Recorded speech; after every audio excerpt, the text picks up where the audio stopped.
भगवान हमारे हैं और हमारे का हमें भरोसा है। राम जी हैं। एक बात सुनाऊं मैं, ममता की बात सुनो। वृंदावन में एक महात्मा घूमते थे, जिन्हें देखकर लोग कहते थे जज साहब आ रहे हैं, जज साहब आ रहे हैं। 30 वर्ष पुरानी घटना है। तो एक संत से किसी ने पूछा कि इनको जज साहब क्यों कहते हैं? तो कहा कि ये साधु अब हो गए, पहले जज थे, पुराना नाम अभी भी चल रहा है। तो ये साधु क्यों हुए? कहा ये दक्षिण भारत में एक छोटी सी जगह थी, लोक अदालत की तरह, वहां ये जज थे। एक गांव में एक बड़ा सीधा सरल आदमी रहता था, उसका नाम था भोला। भोला नाम तो लोगों ने रख दिया था क्योंकि वो राम जी के अलावा किसी को जानते नहीं था, ना अन्यम जाने नैव जाने न जाने। गांव में रघुनाथ जी का मंदिर था और भोला केवट जाति का था। सामान्य परिस्थिति पर उससे जब कोई पूछता कि केवट भैया भोले वो बात कैसी है, तो कहता रघुनाथ जी जाने, मैं तो कुछ नहीं जानता। 2 बेटे 1 बेटी, बेटी विवाह के योग्य हुई। बेटों ने कहा कि पिताजी यहां के जो धनी सेठ हैं उनसे कर्ज ले लिया जाए, बहन का विवाह होने के बाद हम लोग कमाएंगे, रुपया चुका दिया जाएगा। केवट गया, सेठ जी ने ब्याज की सामान्य दर जो लेते थे वो तय की, लिखा पड़ी हुई, रुपया ले आए, विवाह हुआ बेटी का। बेटी विदा हुई ससुराल को और केवट ने घर छोड़ दिया। गांव में रघुनाथ जी का मंदिर था, वहीं रहने लगा। सबके ममता ताग बटोरी, मम पद मन ही बांध बर डोरी, रहने लगा। बेटों ने कमाई करके पैसा दिया, केवट लौटाने के लिए गया सेठ जी के पास। सेठ जी ने रुपया ले लिया, ब्याज ले लिया, रसीद लिखकर दे दी कि पाई पाई से पैसा मिला। और कहा केवट पढ़ो क्या लिखा है? केवट बोला रघुनाथ जी जाने, मैं तो कुछ नहीं जानता क्या लिखा। सेठ जी के मन में पाप आया कि इससे दोबारा पैसा लिया जा सकता है, तो बोले ये कागज हमें दे दो, तुम जरा पानी ले आओ। वो 1 गिलास पानी लेने गया, सेठ जी ने वो रसीद छिपा के रख ली। फाड़ते तो शक होता, एक कागज पर ऐसे ही कुछ लिख कर दे दिया, बोलिए तुम्हारी रसीद। केवट ले गया, रघुनाथ जी के चरणों में रखकर जिस कमरे में रहता था वहां रख दी और अपना राम जी से मतलब सबके ममता ताग बटोरी, मम पद मन ही बांधे बर डोरी। सेठ जी ने मुकदमा कर दिया। केवट ने रुपया दिया था, चुकाया नहीं, कहता दे चुके हैं। अदालत में केवट को जाना पड़ा। वही जज जो महात्मा हो गए थे, उन्होंने कहा कि तुमने रुपया लिया था? हाँ। चुका दिया?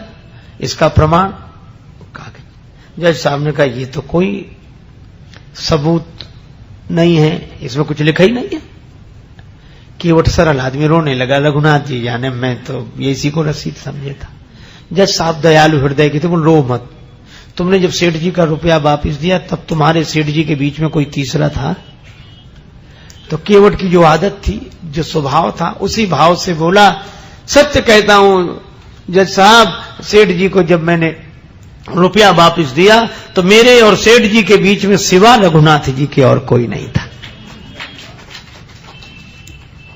जज साहब बोले अच्छा तुम जाओ, अगली तारीख पर आना। जज साहब ने समझा कि रघुनाथ जी कोई इनके गांव के रहने वाले सज्जन होंगे। जज साहब ने अपने खर्चे से रघुनाथ जी के नाम सम्मन जारी कर दिया। अब चपरासी पूरे गांव में सम्मन लिए घूमे, उस गांव में रघुनाथ जी नाम का कोई आदमी नहीं था। चपरासी तो परेशान हो गया। एक ने कहा रघुनाथ जी का मंदिर जरूर है, बोले वही बताओ। गया चपरासी, पुजारी बाहर बैठे थे। चपरासी को देखा, क्या बात है, सम्मन दिया, रघुनाथ जी का मंदिर यही है? हाँ लो। पुजारी की समझ गए, मन ही मन सोचने लगे कि जब भगवान ने मंगा ही लिया तो हम वापिस काहे करें। हस्ताक्षर पुजारी जी ने कर दी। चपरासी समझा यही रघुनाथ जी हों। पुजारी जी ने सम्मन रघुनाथ जी के चरणों में रख दिया और आंखों में आंसू भरकर बोले प्रभु आपको पोशाक कई बार आई होगी, भोग लगाने के लिए तरह तरह के पदार्थ आए होंगे, आभूषण कई बार भक्त लेकर आए होंगे, लेकिन सम्मान पहली ही बार आया होगा। पर भक्त जो न करें सो थोड़ा। प्रभु उस दीन का आपके अलावा कोई, वो आपके अलावा किसी को जानता ही नहीं है, और उसकी इलाज तो आपके ही हाथ है। केवट से कहा कि तुमने क्यों लिखा दिया रघुनाथ जी का नाम? केवट बोला कोई झूठ लिखा दिया, हमारे रघुनाथ जी सदा हमारे साथ हैं थे। और केवट तो यही कहे, हरि बिन संकट कौन निवारे, हरि बिन संकट कौन निवारे। साधनहीन मलिन दीन में जाऊं के ही के द्वारे, या अनाथ की लाज आज रघुनाथ जी हाथ तुम्हारे, हरि बिन संकट कौन निवारे।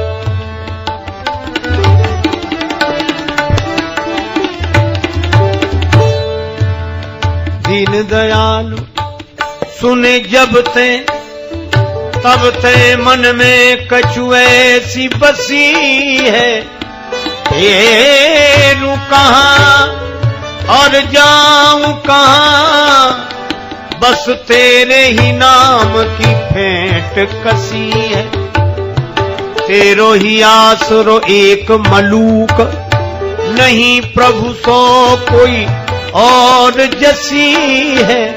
ये हो मुरारी पुकारी कहूं, अब मेरी हंसी नहीं तेरी हंसी है, संकट कौन निवारे, हरि बिन संकट कौन,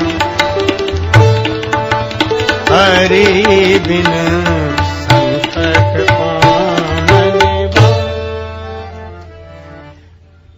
या अनाथ की लाज आज रघुनाथ जी हाथ तिहारे, कहीं नहीं गया, किसी को जानता ही नहीं राम जी के अलावा। तारीख के एक दिन पहले ही पुजारी जी बोले तुम आज ही जाओ ताकि समय से पहुंच जाना। अब रघुनाथ जी के मन की तो रघुनाथ जी जाने। केवट रघुनाथ जी के चरणों में प्रणाम करके चला गया। दूसरे दिन सवेरे पुजारी जी बड़ी जल्दी जगे, भगवान की आरती पूजा की, नया वस्त्र पहनाया, भोग लगाया। उनको लग रहा था आज भगवान पहली बार बाहर जा रहे हैं, कपड़े अच्छे पहनावे हैं। रोने लगे पुजारी जी, भाव की तो बात है। प्रभु आपको जो पोशाक अच्छी लगे वही पहनकर जाना, लेकिन जाना जरूर, उसका कोई नहीं है आपके अलावा। उधर केवट पहुंचा, सेठ जी पहुंच गए। जज साहब ने कहा केवट तुम्हारे गवाह रघुनाथ जी कहां हैं? केवट बोला हुजूर यहीं कहीं होंगे, भी तो सब जगह रहते हैं। जज फिर भी नहीं समझे, चपरासी को आदेश दिया आवाज लगाओ। चपरासी आवाज लगाने, रघुनाथ हाजिर है, रघुनाथ हाजिर है, रघुनाथ हाजिर है, रघुनाथ हाजिर है, रघुनाथ हाजिर है, हाजिर है। ऐसे 3 नारे जो लगाए हैं तो क्या देखा, एक बूढ़ा आदमी हाथ में लकड़ी पकड़े, कमर झुकी है, हाथ से इशारा कर रहा है।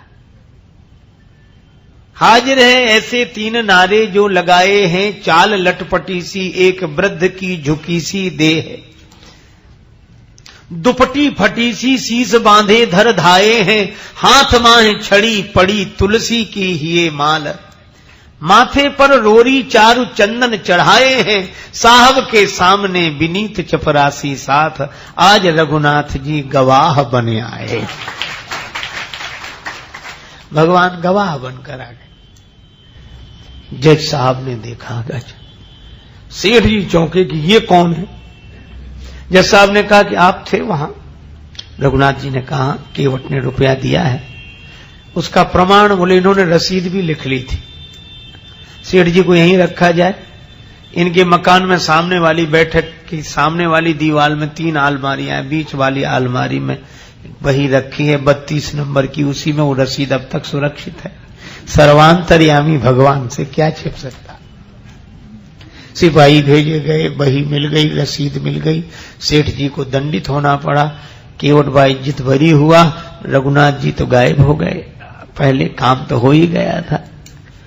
अब जज साहब ने सोचा कि इतने दिन हो गए फैसला सुनाते, पर ऐसा गवाह आज तक नहीं मिला। तो केवट से अकेले में पूछने लगे, केवट ये रघुनाथ जी कहां रहते हैं? केवट बोला, हुजूर जहां हम रहते हैं। तो तुम कहां रहते हो? बोले जहां रघुनाथ जी रहते हैं। जज साहब बोले, हम समझे नहीं, तुम लोग एक ही जगह एक ही गांव के रहने वाले हो?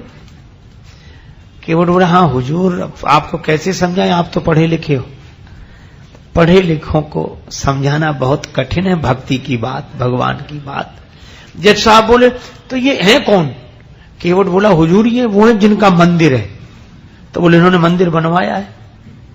देखने से तो नहीं लग रहे थे कि ये कोई इतने बड़े संपन्न आदमी होंगे जिन्होंने मंदिर बनवाया। पुजारी भी नहीं लग रहे थे, पता नहीं। केवट बोला, हुजूर ये वही हैं जो मंदिर में बैठे हुए हैं। अब तो जज साहब ने चपरासी को बुलाया। चपरासी कांपने लगा, हुजूर ये वो आदमी नहीं था जिसने हस्ताक्षर किए थे। अब जब गांव में पता लगाया तो जज साहब भाव विह्वल हो गए, अपने कमरे पर आए, बंगले पर रोने लगे। लोगों ने कहा, रोने का कारण क्या? जज साहब रोते हुए बोले, शिव शारद नारद शेष गणेशहु के नहीं ध्यान में आते रहे, सोई आज विनीत अदालत में केवटा के गवाह कहाते रहे। अरे तो इसमें रोने की क्या बात है? खुश होना चाहिए कि दर्शन हो गया। और चले गए तो वे तो जाते ही। जज साहब बोले, सुख धोखे हूं दर्श दिए को भयो, दुख नाहिन जो तज जाते रहे। फिर रो क्यों रहे हो? बड़ी भाव भरी बात कही। जज साहब बोले, आज मुझसे बहुत बड़ी गलती हो गई। कौन सी? कुर्सी पे बना जज बैठा रहा, और जगदीश खड़े समझाते रहे। कुर्सी पर जज बना बैठा रहा, और जिनकी अदालत में सबको उपस्थित होना पड़ता, वे भगवान खड़े खड़े गवाही देते रहे। ऐसा वैराग्य हुआ। उसी दिन पद से इस्तीफा दे दिया, वृंदावन आ गए, साधु जीवन बिताया। अक्सर खड़े रहते थे, कहते थे भगवान खड़े रहे, मैं बैठा रहता तो खड़े ही रहना अच्छा है। मंदिर में जाते तो अंदर नहीं जाते, बाहर से ही दरवाजे की धूल सिर पर चढ़ा लेते। कोई कहता कि अंदर क्यों नहीं जाते? तो कहते कि मैं उन्हें मुझे दिखाने लायक नहीं हूं, मुझसे जो अपराध हुआ है। यह भाव केवट के कारण भगवान गवाह बने। क्या था केवट में? सबके ममता ताग बटोरी, मम पद मन ही बांध बर डोरी, अस सज्जन मम उर बस कैसे, लोभी हृदय बसे धन जैसे। ये सज्जन की दूसरी परिभाषा है।